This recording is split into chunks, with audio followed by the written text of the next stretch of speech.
નમસ્કાર મિત્રો, શા માટે જ આપણા જીવનમાં મોટિવેશન જરૂરી છે? મોટિવેશન એટલે કે પ્રેરણા, એક માર્ગ, એક મંજિલ અને એની વચ્ચે અનેક પડકારો જીવનમાં આવતા હોય છે અને આ રસ્તે ચાલવું કે ન ચાલવું એ નક્કી કરે છે આપણું મન. અને મનને જો કોઈ મજબૂત બનાવતું હોય, મનને જો ટકાવી રાખનાર અને સારા વિચારો પ્રદાન કરનાર જો કોઈ ચાલક બળ હોય તો એ મોટિવેશન છે. કેટલીક વાર આપણને એવું લાગે છે કે હવે નહીં થાય, મારાથી આ શક્ય જ નથી, હું નહીં કરી શકું, મારા સપના કાચ બની તૂટી ગયા છે, મારા લક્ષ્ય અંધકારમાં ફેરવાઈ ગયા છે, હવે હું આગળ વધીશ કે નહીં વધીશ એ મને ખબર નથી પડતી. આ અસમંજસતાના તબક્કામાં અનેક પડકારોની વચ્ચે અંતર આત્મામાંથી એવો અવાજ ઉઠે છે અને કહે છે કે તું પડી ગયો છે જરૂર, પરંતુ હજુ સુધી તારો અંત નથી આવ્યો.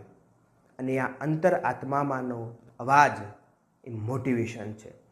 અને આપણી આ જીવનની યાત્રામાં આ અંતર આત્માના અવાજને જ ઓળખવાની જરૂર છે. તો જ જીવનની એક યાત્રા એક સફળ યાત્રા થશે અને નિરંતર યાદગાર રહેશે. મોટિવેશન, પ્રેરણા એ કોઈ પ્રવચન નથી, એ તો એક શક્તિ છે કે જે તૂટેલા દિલને વધુ મજબૂત કરે છે અને નવા પ્રાણ પૂરે છે.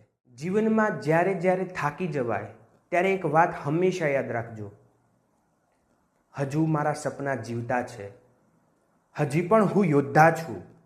માટે જ મોટિવેશન જરૂરી છે, કેમ કે હજુ સફર બાકી છે, હજુ રમત બાકી છે અને હું પણ બાકી છું.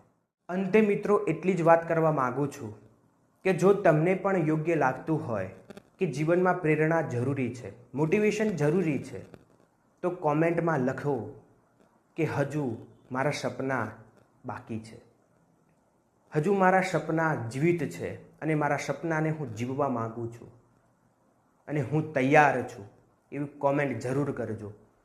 અને આ અવાજને, આ રીલ્સને, આ વિડીયોને એવા વ્યક્તિ સુધી પહોંચાડો કે જેને અત્યારે હાલના સમયમાં અંતરાત્માના અવાજની, મોટિવેશનની ખૂબ જ જરૂર છે.